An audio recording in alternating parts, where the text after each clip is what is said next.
The police came to my house 3 weeks after I retired.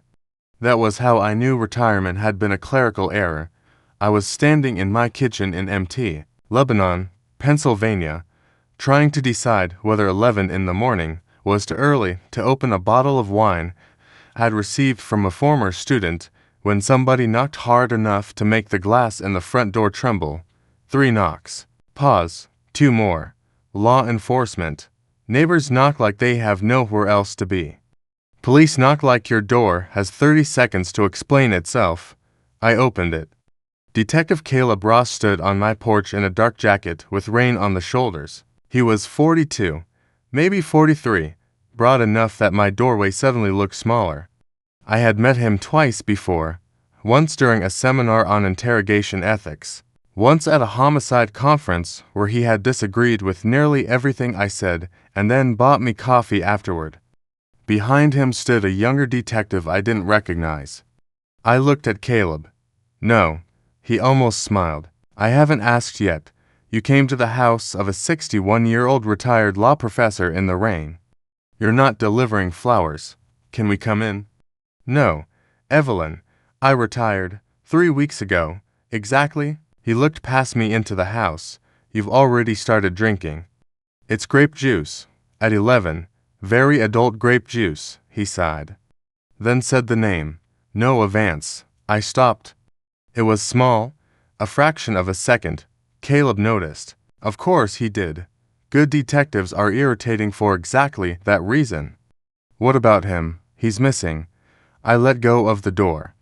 When? Friday night. It was Monday. How old? 15. I already knew that. I stepped aside. They came in. Caleb declined coffee. The younger detective accepted. Her name was Maya Chen. 30. Sharp eyes. No wasted movement. She looked around my living room once and took in the books, the unpacked retirement boxes, the framed photograph of my late husband, and the stack of case files I had promised myself I would finally shred. Caleb remained standing. I sat. Start at the beginning. Noah left his parents' house in Sewickley at 8:47 Friday night, by himself. Camera caught him walking 2 blocks to a pickup point. Rideshare. Yes. Phone. Went dark at 9:21. Last location. A shopping center near Robinson. Driver. Verified. Dropped him. Saw him walk toward the rear parking lot. Anyone waiting? No useful camera angle. Vehicle? Possibly. Caleb opened a file. His parents reported him missing Saturday morning. Runaway. History. No. Drugs? Nothing significant. Friends. Nobody admits knowing where he was going. Which means at least one of them does. Maya almost smiled. Caleb slid several pages across the table. Screenshots, messages, teenage flirting.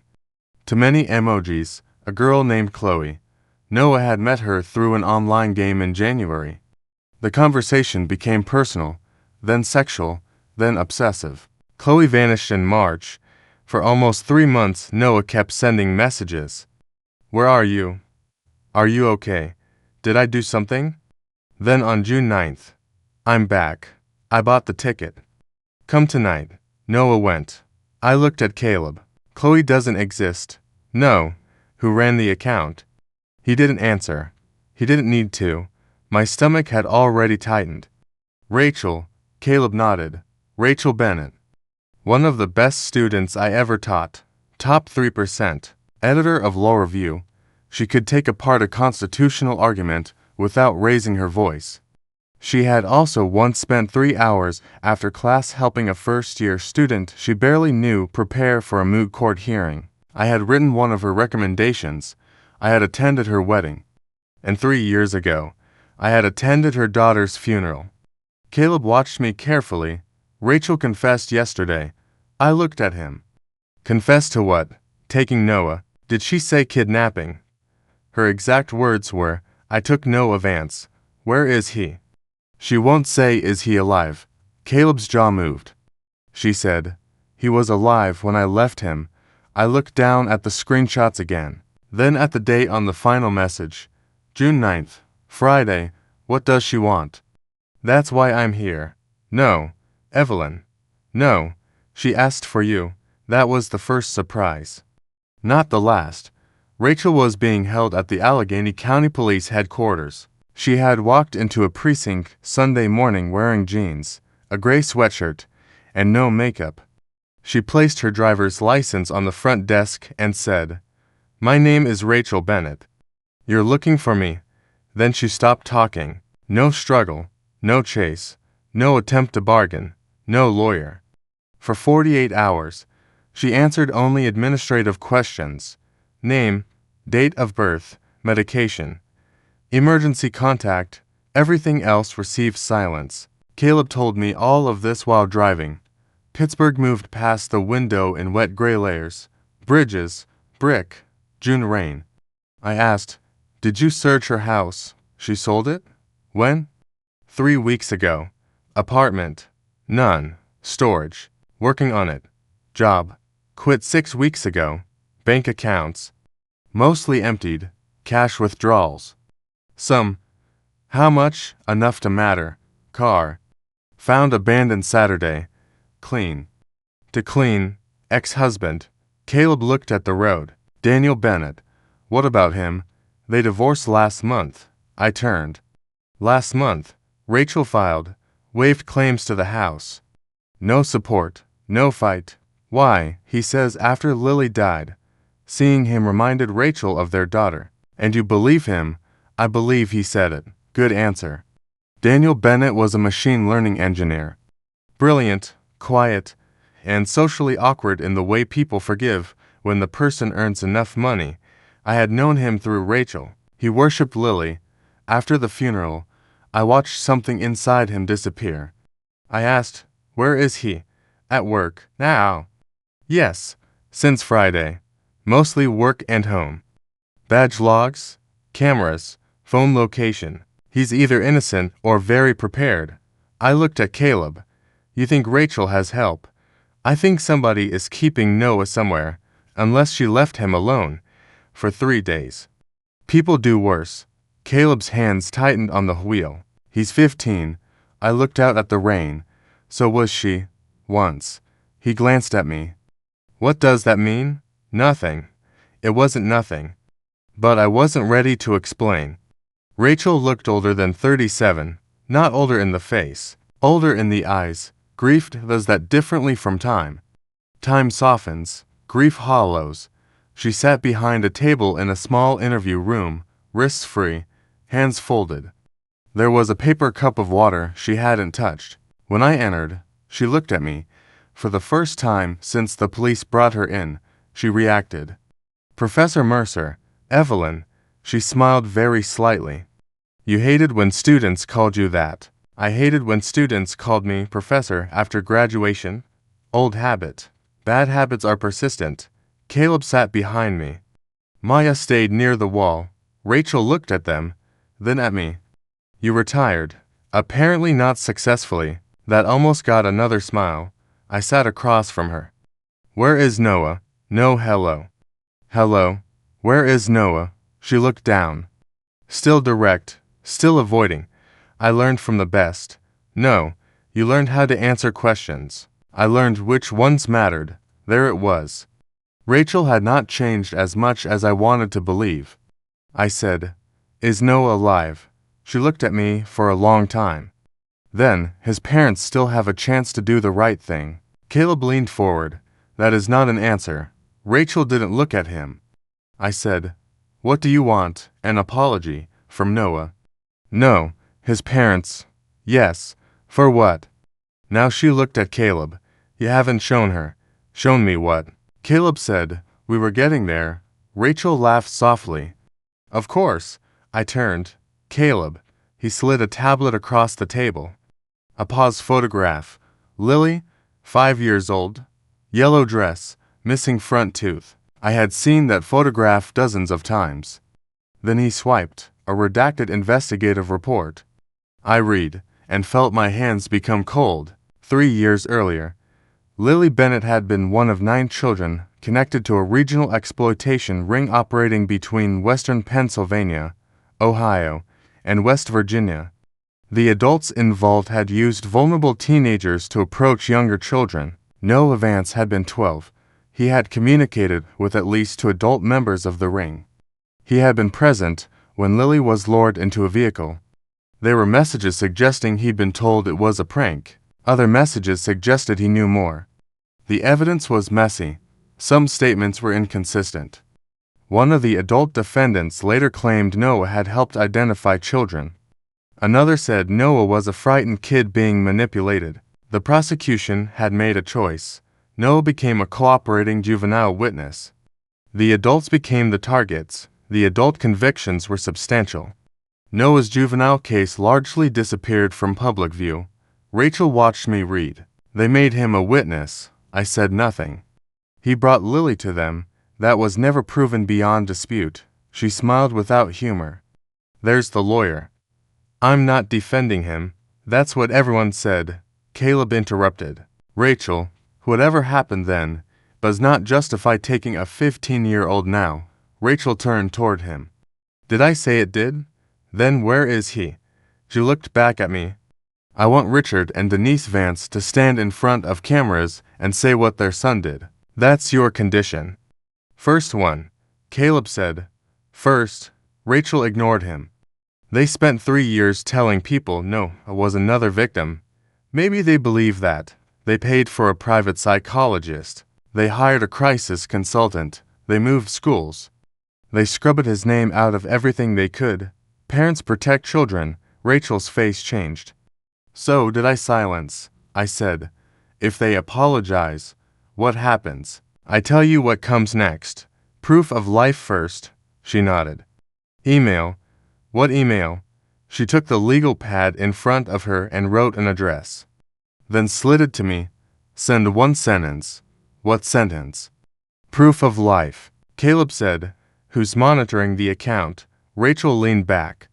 Send it. We sent it from a police-controlled account at 4:18 that afternoon. Subject, proof of life, body. Show us Noah Vance alive, nothing else. Caleb had cybercrime personnel monitoring traffic. The account Rachel provided was hosted overseas through multiple relays. At first, nothing happened. At 5, nothing. At 6, nothing. At 7:43, an email arrived. 1 attachment, video. 46 seconds. Noah appeared at a desk wearing headphones. He looked exhausted. There was a bruise on his cheek. Behind him were bare concrete walls and fluorescent lights. He was speaking into a headset. Sir, I'm calling from your bank's fraud department. We detected a suspicious transaction and need to verify. He stopped. Someone off camera said something. Noah swallowed, then continued. Caleb paused the video. Maya whispered, "What the hell?" The footage looked like a fraud call center, a criminal one. There were other voices in the background. English, Mandarin, something that might have been Burmese. On the wall behind Noah was a faded sign, only part visible. KK. Caleb looked at me. KK Park. I knew the reference. Scam compounds in Southeast Asia. Mayawati, Myanmar. I stared at Rachel through the one-way glass. She couldn't see us. Maybe. At the end of the video, the screen went black. Text appeared. He is alive. That is more than Lily got. Then, Richard and Denise Vance have 72 hours to publicly acknowledge their son's role. The cyber team went insane. IP tracing, metadata, compression analysis, everything. Nothing useful. The root disappeared through layers of servers. Maya said, if he's in Myanmar. She didn't do this alone. Caleb looked at me. No, I said. If he's in Myanmar. Caleb frowned. You think it's fake. I think Rachel wanted us to think something. That's not an answer. Neither was hers. Richard Vance was 51. Denise was 48. They lived in a stone house overlooking the Ohio River with windows large enough to make privacy feel like a theoretical concept. Richard owned a commercial construction firm. Not billionaire money, comfortable money. The kind that buys very good lawyers and convinces you problems are solvable if you find the correct professional. Denise looked like she hadn't slept since Friday. She watched the video once, then again, then she screamed at Caleb. You sent him there? No. How did she get him out of the country? We don't know that he's outside the country. The sign, we're verifying. Verify faster. Richard stood behind her. What's she asking? Caleb told them. Public acknowledgement. Noah's role in Lily's abduction. Denise stared. No, Richard said. Denise. No. She pointed toward the paused image of her son. He was 12. Rachel's words echoed in my head. So did I. Denise looked at me. You're the professor. I was. She was your student. Yes, then tell her. Tell her what? That Noah was a child. I looked at her. Was Lily? Denise stopped. Richard stepped forward. That isn't fair. No, I nodded. It isn't. That confused him. I continued. Nothing about this is fair. I'm trying to understand what Rachel thinks she is correcting. Correcting. Denise stared at me. She kidnapped my son? Yes, then stop talking like this is philosophy. Fair. Caleb gave me a look. I backed off. Richard sat. He rubbed both hands over his face. We cooperated with the old investigation. I asked. Yes. Did Noah? Yes. Did you know he had contact with the adults before Lily disappeared? His mouth tightened. We were advised not to discuss details of juvenile proceedings. That wasn't my question. Denise said. He didn't understand. Do you believe that? Yes. Immediately. Absolutely. Maybe sincerely. That made everything worse, because villains are easier when they know they're villains. The Vances did not make the statement, not in 72 hours. They issued a shorter one through an attorney. They said their family mourned every child harmed in the old case. They called Noah a minor exploited by adult criminals. Rachel watched the statement from an interview room television. When it ended, she said, "Not good enough." Caleb snapped, "Then tell us where he is." Rachel looked at him. "Did you think I hadn't considered this response?" Something in her tone made me turn. "What do you mean?" She looked at me. "You taught decision trees. I taught trial strategy. Same principle." My stomach tightened. "What did you build?" "Rachel," she smiled. "You're getting closer." 12 hours later, another email arrived. Nobody had sent a new request. It simply appeared. That mattered. The attachment was 11 seconds. Noah, different room. Chair. Hands secured. No location markers. He looked directly into the camera. Then the image cut. Before anything explicit happened, a sound off screen, a scream, a close shot that strongly implied serious injury without clearly showing enough for us to verify it. Then black. 10 days. Below it, a victim restitution fund. 9 families. Specific amounts. Independent trustee. No money to Rachel. No money to Daniel. No money to anyone connected to the Bennetts. Only families from the old case. Caleb stared at the screen. She anticipated the refusal. I said, "Yes." "How?" "Because anyone could." "Then how did the email send at exactly the right time?" That was the question. Rachel was in custody. No internet. No unmonitored contact. Daniel's phones were being watched. His work systems were imaged. His home had been searched under warrant. Nothing. Maya said, "Accomplice." Caleb nodded. "I didn't." "What?" he asked. "Maybe. What else?" "A system." Maya frowned. "Automated?" "Possibly." Caleb looked through the glass at Rachel. "Then she built it before she took him." "Probably. That's a lot of planning." "Yes, months." I looked at him. "Yes. What aren't you telling me?" I held his gaze. "Nothing useful." That was the first lie I told him. Not the first thing I withheld. There is a difference. Lawyers survive on the difference. Daniel Bennett was exactly where suspicion expected him to be. Too qualified, too calm, too relevant. He worked for a robotics company in the Strip District, senior machine learning engineer. He wore thin black glasses and looked like he'd lost 15 pounds since I last saw him. When Caleb and I interviewed him at his house, He let us in without hesitation. No lawyer. No performance. Just exhaustion. You think I helped her? Caleb said. Did you? No. You know how to build automated systems. So do thousands of people. You know generative video. I know machine learning. You lost the same daughter Rachel did. Daniel looked at him. Is that supposed to make me more guilty? It gives you motive. Daniel laughed softly.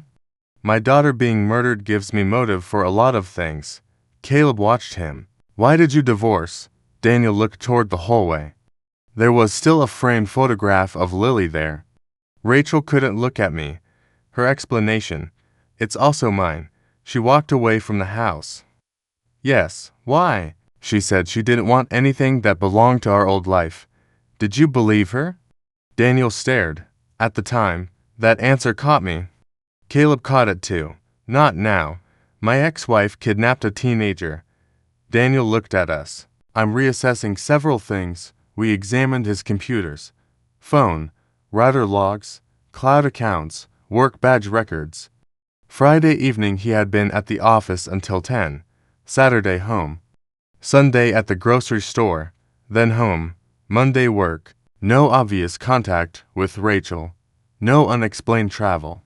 No hidden devices. No relevant code. If Daniel had helped, he had prepared to be investigated. If he hadn't, we were wasting time. I asked, did Rachel ever talk about revenge? Daniel looked at me. After Lily? Yes. Every day. Specifically, she wanted Noah punished. How? Legally. Only legally. He paused. Mostly. Caleb leaned forward. What does that mean? Daniel closed his eyes. It means grieving people say things. What things? I want him dead. Caleb said nothing. Daniel continued. I want his parents to know what it feels like. My throat tightened. Did you say things too? Daniel looked at me. Of course. What? I wanted the entire Vance family gone. Silence. Then he said, wanting isn't doing. Caleb said, sometimes it is. Daniel smiled without humor. Then arrest half the parents who've buried children. The restitution demand leaked. Nobody admitted how. Within 48 hours, the old case exploded across national media. Lily's photograph appeared everywhere. So did Noah's. Headlines simplified everything. Mother kidnaps teen connected to daughter's death. Juvenile witness or child predator. Failed justice. Vigilante mom. People chose teams. Of course they did. Nuance is slow. Outrage has excellent bandwidth. Richard Vance went on television and said, my son was 12 years old when adults manipulated him. Rachel watched the interview. She said, he still can't say Lily's name. Denise refused interviews. The Vance's attorney argued the restitution demand was extortion. He was correct. Victims' advocates argued the old families had been financially devastated. They were also correct. Two things can be true. That was the part everybody hated. The Vances eventually agreed to create the fund, not because they accepted Rachel's moral argument, because they believed Noah was being hurt every hour they delayed. They liquidated investments, borrowed against property. Richard's company took on emergency debt. Friends loaned money. The amount wasn't ruinous enough to make the story absurd. It was ruinous enough to hurt 9 families.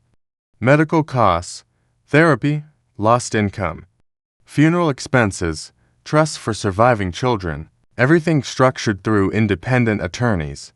Rachel received nothing. On the 8th day, Denise came to the station. She asked to see Rachel. Caleb refused. Denise asked to see me. I went downstairs. She looked smaller than she had at the house. I'll apologize. Okay, whatever she wants. Okay. Tell her. I will. She grabbed my wrist. Bring him home. I looked at her hand, then at her. We're trying. That was the second lie, because by then, I had started to suspect we weren't trying to bring Noah anywhere. I just didn't know yet what that meant. The third video arrived the morning the fund was fully capitalized. No request triggered it. No negotiation preceded it. It arrived at 6 a.m. exactly. I watched it with Caleb. Maya, 2 federal agents, and a digital forensics specialist. Noah appeared outside, or seemed to. There was dirt beneath him, a crude sign. His body appeared severely injured. The imagery was clearly designed to echo what had happened to children in the old exploitation case. Denise fainted before the video finished. Richard punched a wall. Caleb left the room. I watched it again, then a third time. Something bothered me. Not emotionally, structurally. I asked the technician, "Go back to the second video." "What?" "The hand," Caleb returned. "What hand?" "In the previous clip. We loaded it. Frame. Pause." I pointed. "If this injury is real ... double quotes, then the new video. ... Why is that feature intact here?" The technician leaned closer. Maya said, "Could be angle." "No, we enhanced. Compression artifacts, edges, lighting, reflection." Then another inconsistency. A shadow moved before the body did. The federal technician sat back. "Composite." Caleb stared. "You're sure?" "No." She zoomed. "Give me an hour." It took 42 minutes. Synthetic audio layering, generated background elements, digital manipulation around several supposed injuries. The videos weren't simple deepfakes. They contained genuine footage of Noah, but the environments had been altered. Some physical details fabricated, some audio reconstructed. Caleb stared at me. "He's not in Myanmar." "Probably not. The injuries. Some may be fake."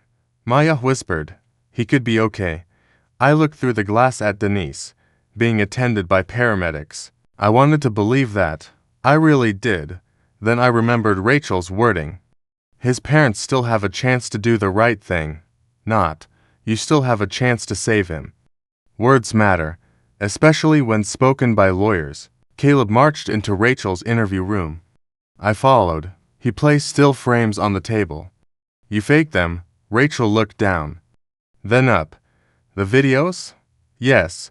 She leaned back. "Some. Is Noah injured?" Silence. "Is he alive?" Silence. Caleb slammed both hands on the table. "Where is he?" Rachel looked at him, then at me, and smiled, not happily. Like a teacher hearing the correct answer after a student struggled too long. "That's finally the right question." She wrote an address, Washington County, a farmhouse outside Canonsburg. 48 minutes away. Caleb grabbed the paper. "What are we going to find?" Rachel looked at me. "Everything." The tactical team reached the property first. We arrived 12 minutes later. Farmhouse, to outbuildings, dead field, no nearby neighbors. No vehicles. The first floor was empty. The basement wasn't. It had been converted into a crude studio. Camera mounts, lighting rigs, green screen, a medical examination table. Boxes of prosthetics, makeup, clothing matching what Noah wore in the videos. A computer workstation with the drives removed. Caleb looked around. "Studio." Maya nodded. "She shot him here." An officer called from the back room. His voice had changed. Caleb moved. I followed. Then stopped in the doorway. I won't describe what was there in detail. Not because I can't. Because detail would make it less terrible, not more. Human remains, enough, containers, biological material. Evidence of deliberate dismemberment after death. The room smelled like bleach failing at its job. Caleb stood absolutely still. Maya turned away. Someone behind us vomited. I looked at the wall, a digital clock, dead battery. Below it, a camera mounted high in the corner. Caleb whispered, "No," then louder, "No." He turned toward me. He was alive. I said nothing. He was in those videos. Some of the footage was real. When? I already knew what he was asking. Medical examiner answered hours later. Estimated time of death, June 12th. Rachel had surrendered June 13th. Noah Vance had been dead before Rachel ever walked into the police station, before the first email, before the first demand, before Denise begged, before Richard borrowed money, before the media debate, before we sent proof of life. There had never been a hostage negotiation. We had been negotiating with a corpse and a plan. Caleb didn't speak to me for almost an hour. Then he came into the temporary command room where I was sitting. You knew. I looked up. No, you suspected. Eventually. When? When Rachel stopped using future tense. That's bullshit. It's language. You knew something. I knew she wasn't negotiating like someone whose leverage depended on keeping a hostage alive. Why didn't you say that? I did. No, you talked in riddles. I stood. Because if I had been wrong and Noah was alive, panic could have changed her behavior. Changed what behavior? She was sitting in a cell, then her accomplices. He stared, still protecting her. No, then who? I had no answer I could give him that made him angrier. Who? Evelyn. I don't know. He laughed. That's the first thing you've said today that I believe. The farmhouse contained another gift. A USB drive, 2 video files. One 6 minutes. One over 70 hours. We watched the short one. That was enough. Noah had been restrained. Rachel spoke to him. Not screaming. Not ranting. That made it worse. She asked if he remembered Lily. He said yes. She asked why he helped the adults. He said he didn't know what they were doing. She showed him messages. He cried. He said he was 12.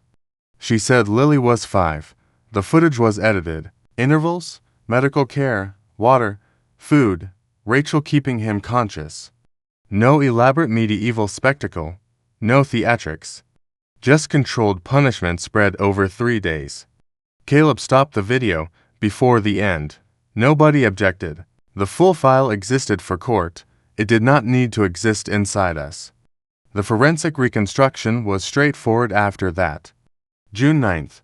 Noah met Chloe. Rachel intercepted him. A sedative in a bottled drink. Vehicle with switched plates.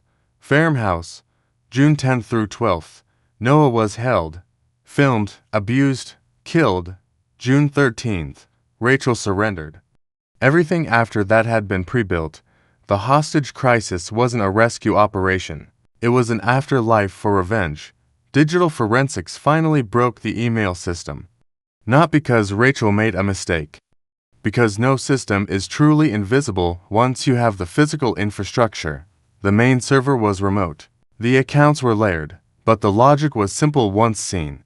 Keyword triggers, time delays, fallback branches, one-time conditions.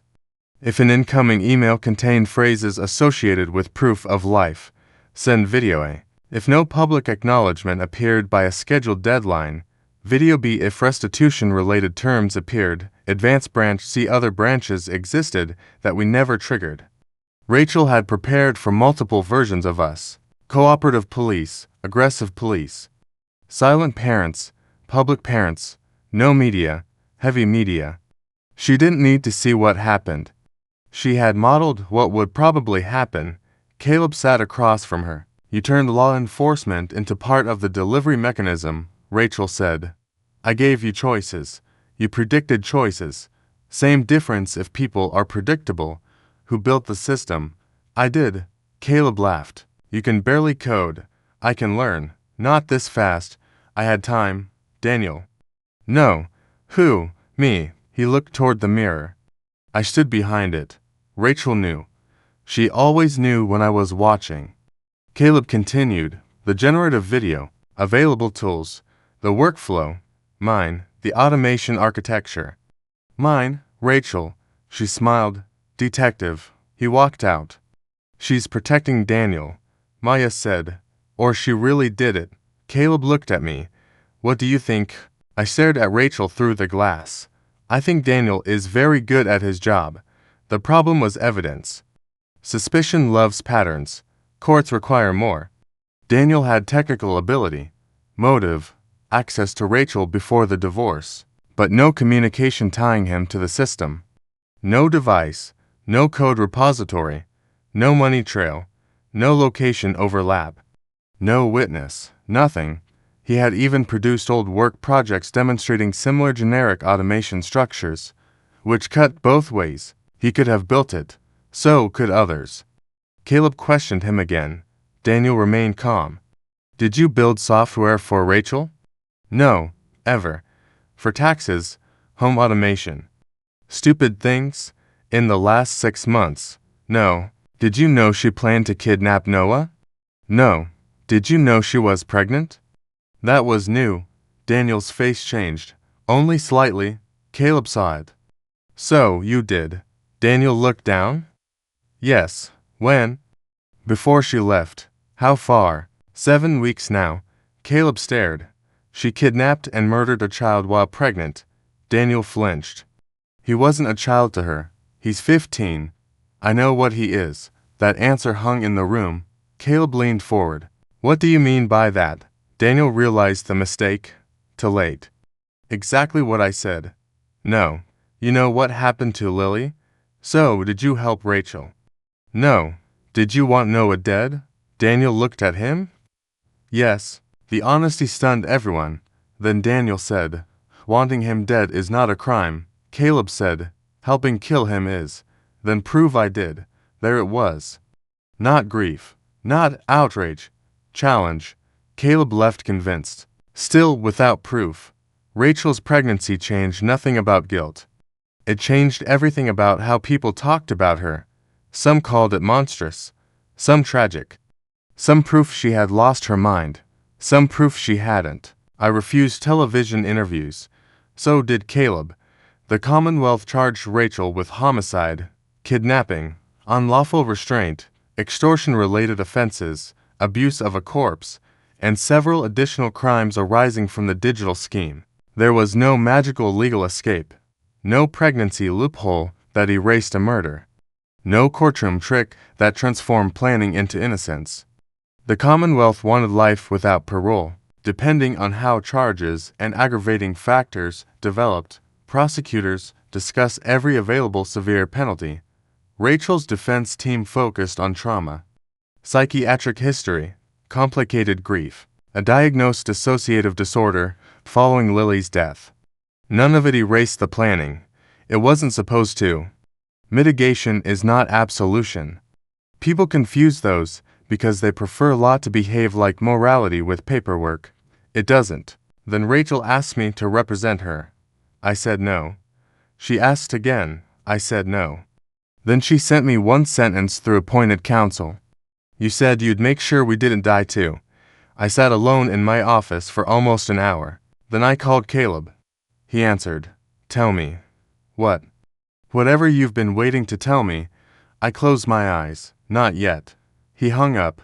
I deserved that. I joined Rachel's defense team 3 weeks later. Not as lead counsel. As consulting attorney. The press noticed immediately.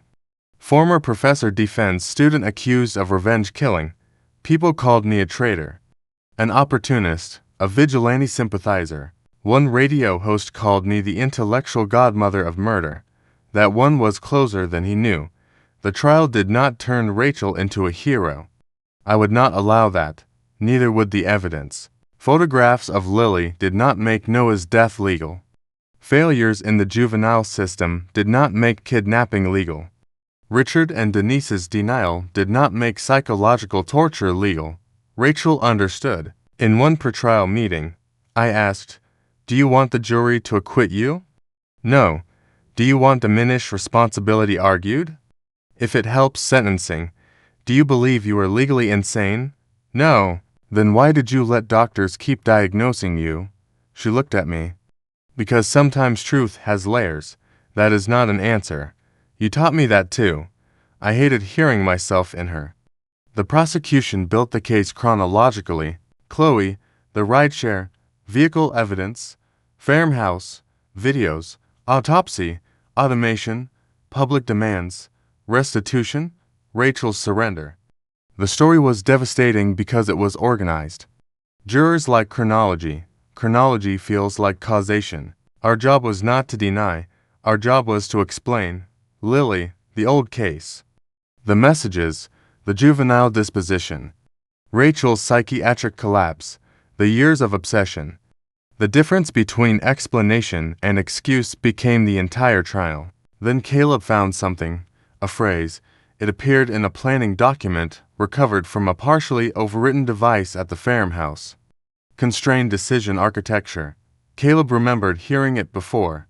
So did I. I had used that phrase in an unpublished paper 15 years earlier. A paper distributed only to advanced seminar students. Rachel had been one. Daniel had not. Caleb visited me the same evening. He placed the printed page on my kitchen table.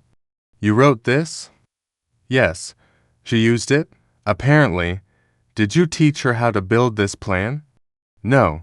Careful. I looked at him. He continued. I am done with your careful answers. I said nothing. Did you know Rachel intended to hurt Noah before she took him? My throat tightened. Yes. Caleb went still. Finally, truth. Not all of it. Enough to change the room. When? Months earlier. How many? 4, he sat. What did she tell you? I looked toward the window. Dark. Rain again. Pittsburgh seemed to have been built specifically for confessions. She and Daniel came here. Together? Yes. Before the divorce? Yes. What did they say? I remembered, too clearly, Rachel on my couch. Daniel beside her. Both looked dead. Not metaphorically. Like people whose bodies had continued after their lives ended. Rachel said, We're going to kill him. I thought she meant anger. Then Daniel placed a backpack on the floor. Inside, cash, documents, passwords, instructions for property, a goodbye. I realized they were serious. Worse, they intended to die afterward. I told Caleb this. His face became unreadable. What did you do? I told them no. Did you call police? No. Why? Because they hadn't committed a crime. They told you they planned one. Planning speech isn't automatically enough for detention. Don't lawyer me. I was afraid if I reported them, they'd disappear. So, what did you do? I looked at him. I kept them talking. For 4 months. No. Then what? This was the line. The one I had been approaching since the first knock on my door. I told them if revenge was the only thing keeping them alive, they needed to stop treating death as part of the plan. Caleb stared. What exactly did you say? I remembered the sentence. Every word. Don't build a plan that requires you to die. Silence. Caleb stood. You helped them. No. You gave them strategy. I gave suicidal parents a reason not to kill themselves, and one of them built a murder around it. I didn't tell Rachel to kidnap Noah. Did you tell her to create distance from Daniel? No.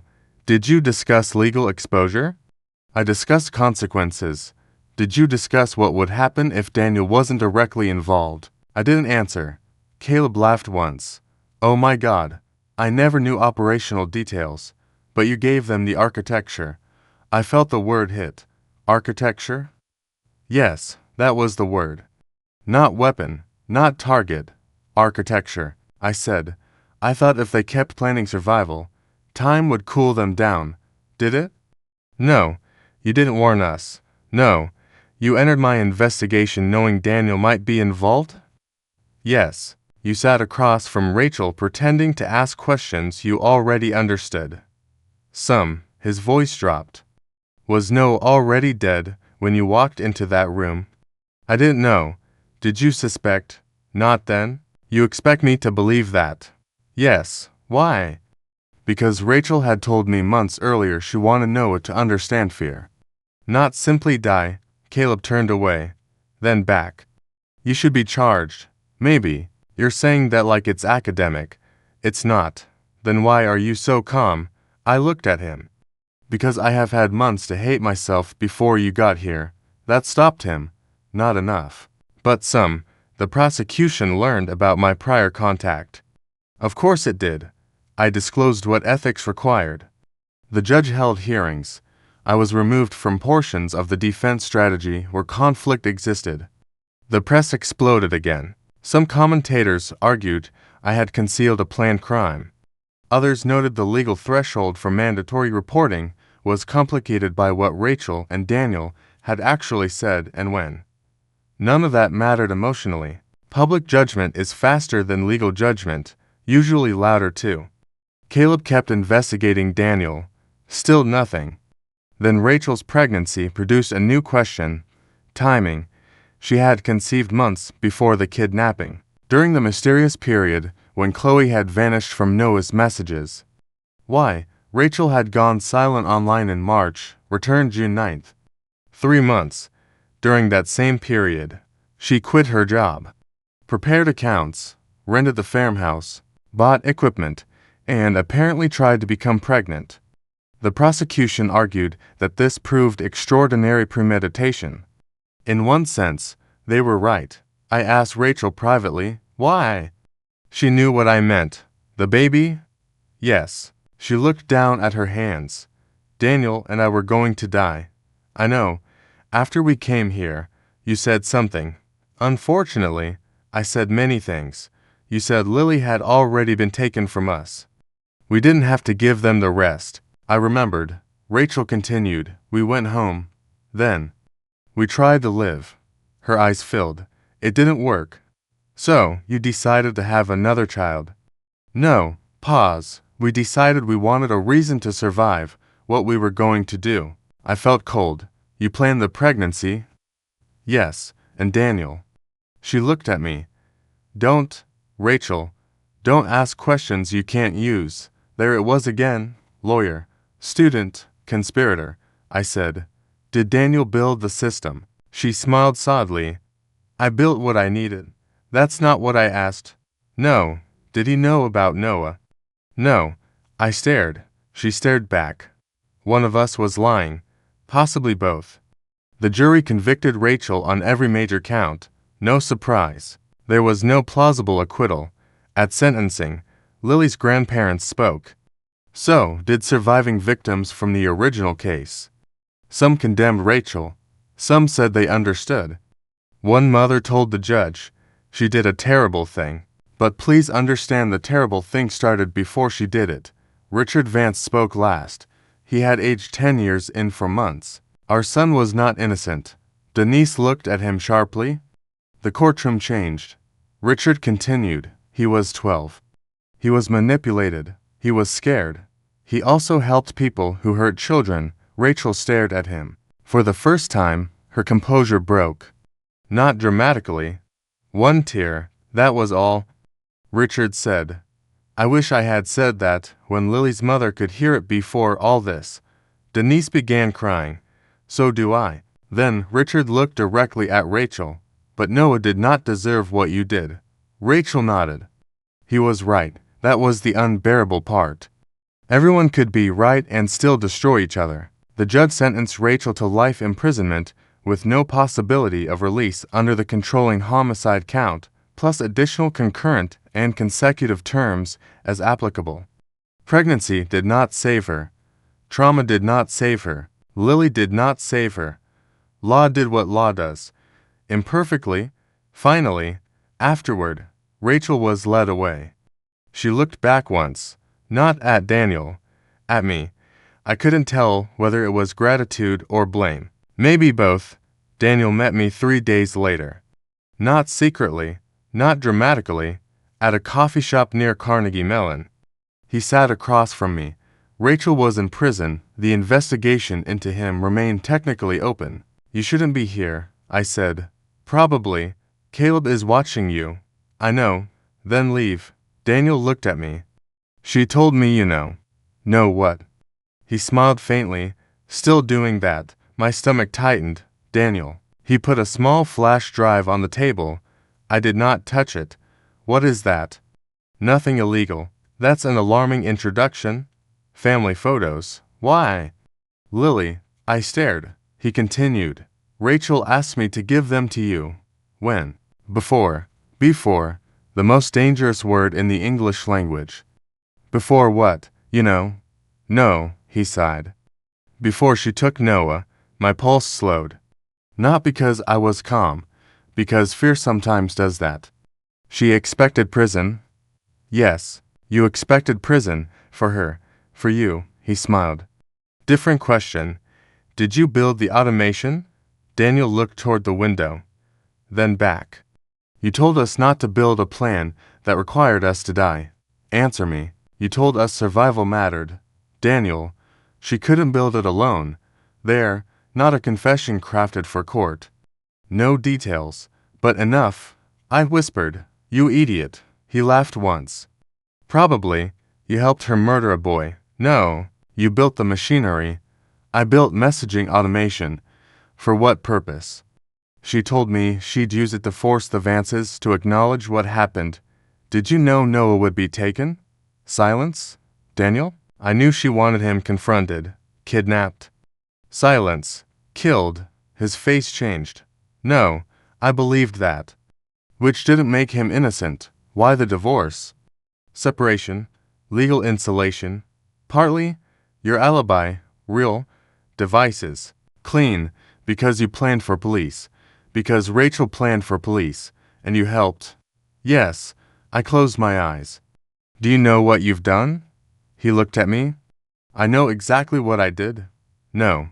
You know technically?" "I lost my daughter. So did Rachel. So did you." I opened my eyes. "What?" "You loved Lily." "I did." "You loved Rachel. She was my student." Daniel gave me a look.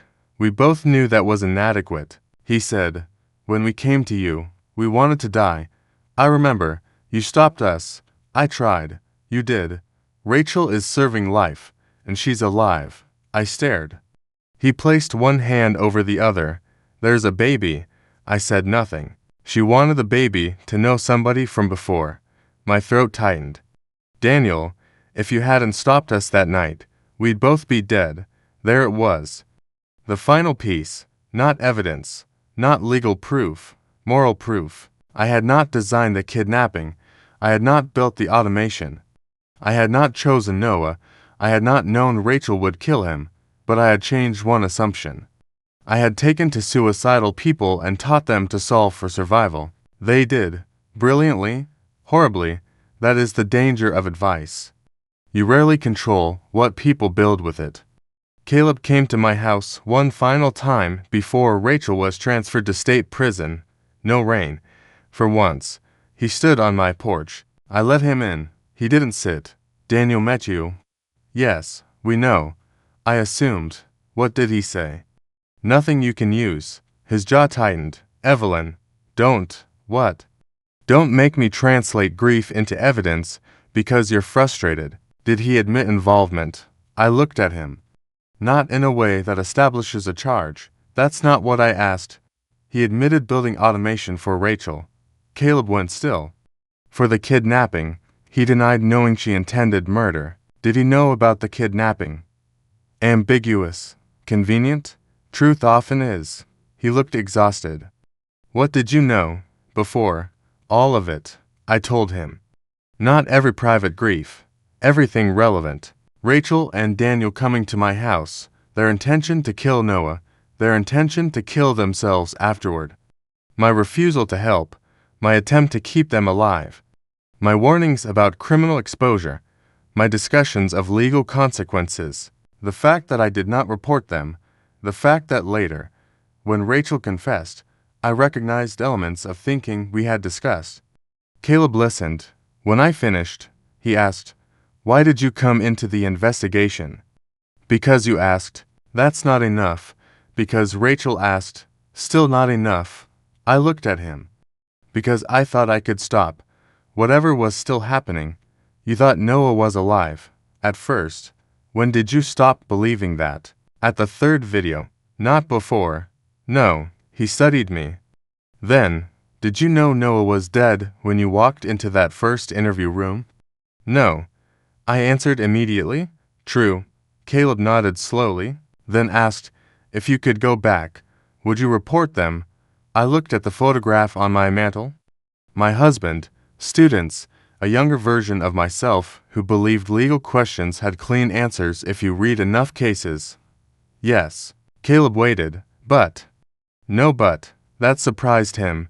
I continued. "I thought I was preventing two suicides. You may have, and failed to prevent a murder." Also true.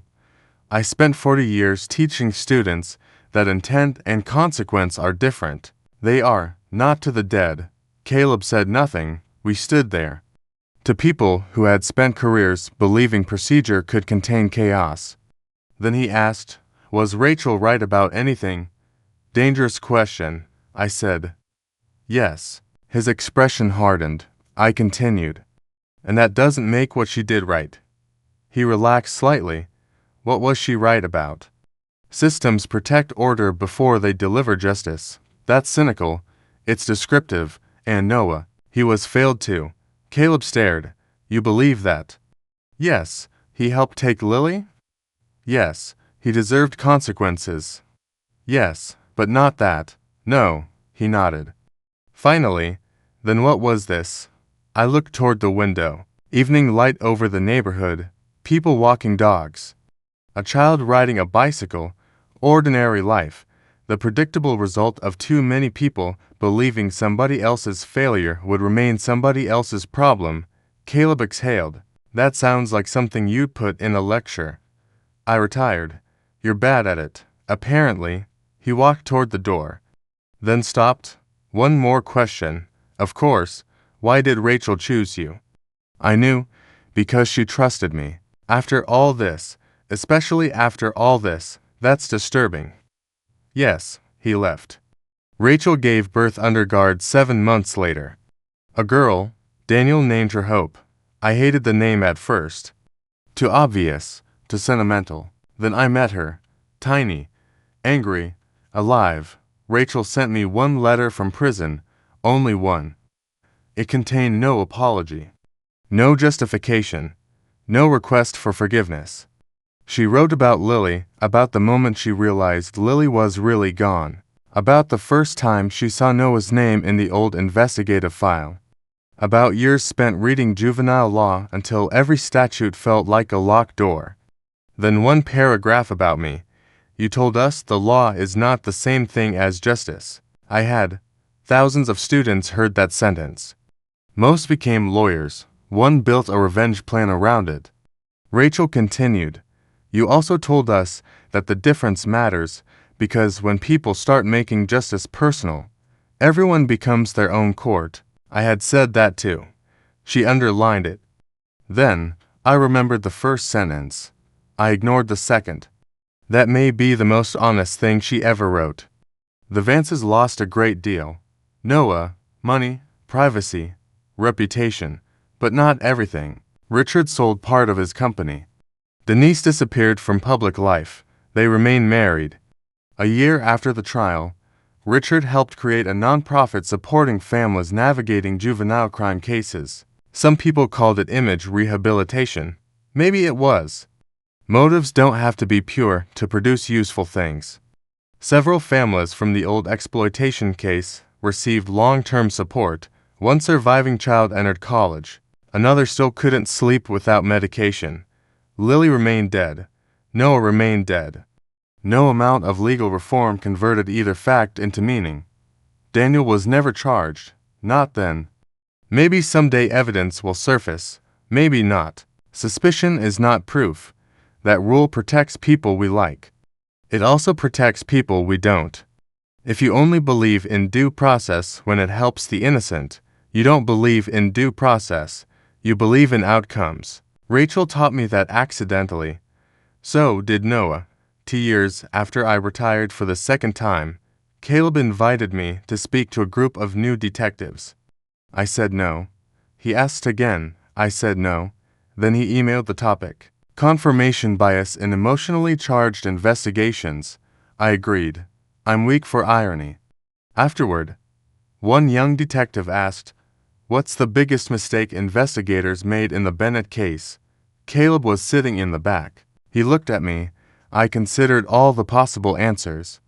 Believing the videos, assuming an active accomplice. Focusing too heavily on Daniel. Allowing media pressure to distort priorities. Treating Rachel's demands as a hostage negotiation. Then I said, we believed the most urgent version of the story. The detective frowned. What does that mean? Rachel gave us a missing child. So, we built a rescue. Wasn't that reasonable? Yes. Then how was it a mistake? Because reasonable assumptions are still assumptions. I walked toward the whiteboard. Wrote, what do we know? Below it, what have we been shown? They are not the same question. Nobody spoke. I continued. We knew Noah disappeared. We knew Rachel took him. We knew video footage showed Noah alive at some point. We did not know the videos were current. We did not know the locations were real. We did not know the injuries were real. And eventually, most importantly, we did not know that the person we were trying to save still existed. The room was quiet. A detective raised her hand. Could you have solved it sooner? Probably. How? By being less impressed. By what? The plan. I smiled sadly. Complexity intimidates people. When something looks sophisticated, we start assuming every part must be sophisticated. The emails weren't. They were. The videos, also. Then, the central deception was primitive. What was it? I looked at Caleb. He knew. I said, she showed us a boy alive and let us decide when the image was taken. After the seminar, Caleb and I got coffee. We had finally become friends, which annoyed both of us. He asked, do you still talk to Daniel? Rarely? Hope? Birthdays? Rachel? No. Why? I don't know. That's unusual. I've developed hobbies. Wine isn't a hobby. Neither is stalking retired professors. He laughed. Then grew serious. Do you think Rachel regrets it? I stared into my coffee. Which part? Killing Noah? I don't know. Do you think she regrets destroying the Vances? I don't know. The plan? I don't know. Helpful. I think she regrets what Lily's death turned her into. That's not the same thing. No. He leaned back. You still sound sympathetic. I am. To a murderer? Yes. Caleb shook his head. That makes me uncomfortable. It should. You. Also. I looked at him. Sympathy isn't acquittal. I know. Understanding motive isn't endorsement. I know. We can understand terrible people. I know. Evelyn. Good, he smiled. You miss teaching. No, you absolutely do. Maybe. Then he asked one final question. If you had to explain the case in one sentence, what would you say?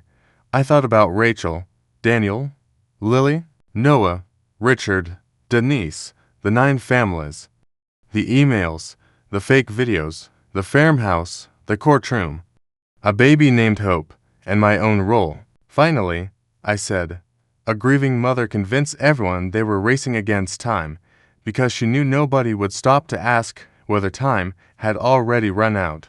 Caleb looked at me for a long moment. That's good. I know. Still arrogant. Retirement hasn't cured everything. We finished our coffee. Outside, Pittsburgh was gray, again. Some things never change. I sometimes think about the first moment Caleb said Noah's name on my porch. He saw me hesitate. He knew then that I knew something. Not what, just something. He was right. There are people who believe secrets are dangerous because they eventually come out. That's not the real danger. The real danger is what secrets allow you to do while they're still hidden. Rachel hid Noah's death. Daniel hid his part in the technology. I hid what Rachel and Daniel had told me months before. Richard and Denise hid behind the easiest interpretation of their son's role. The old juvenile system hid Noah's case because privacy sometimes protects rehabilitation. Every secret had a reason. Some good, some defensible, some monstrous. Together they built a place where nobody could see the whole picture.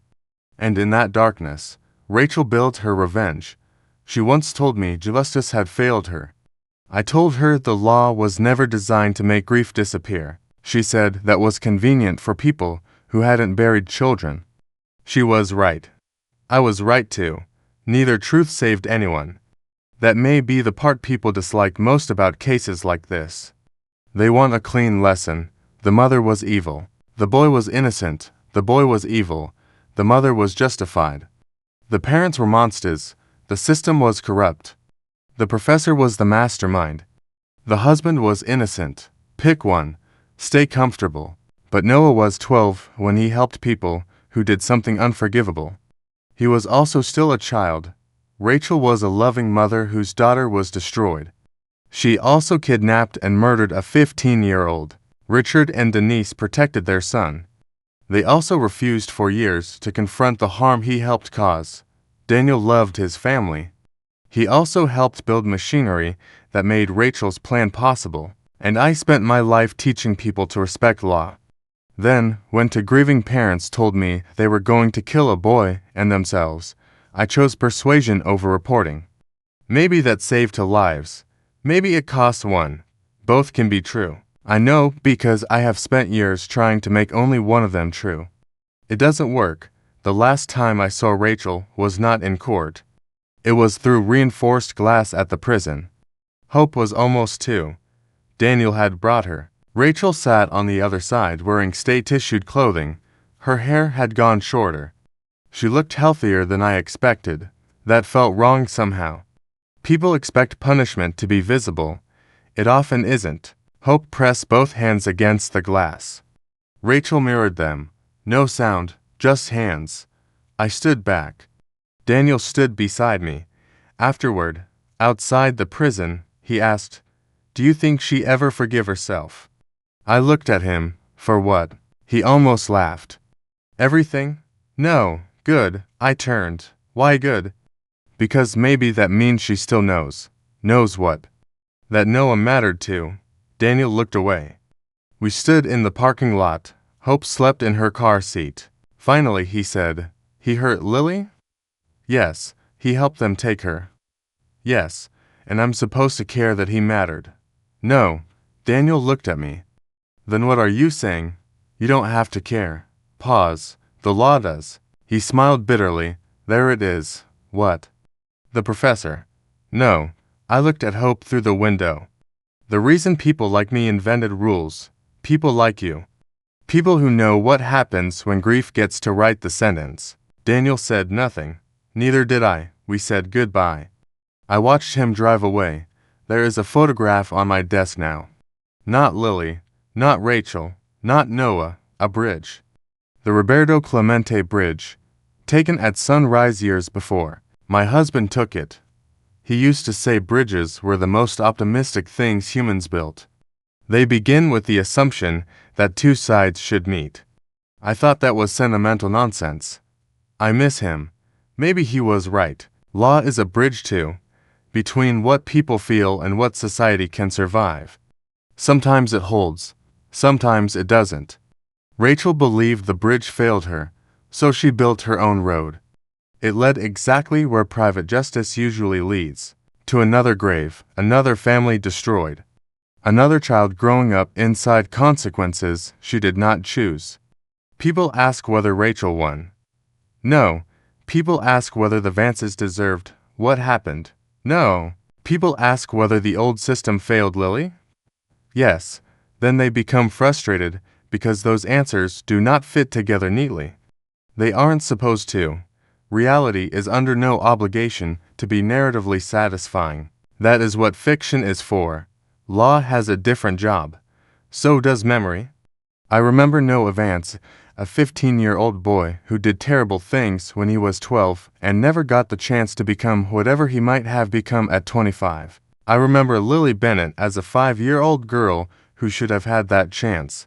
I remember Rachel before grief, Daniel before guilt, Richard before fear, Denise before cameras, and myself before I understood that advice can become evidence even when nobody records it. Maybe that's why I finally stopped teaching.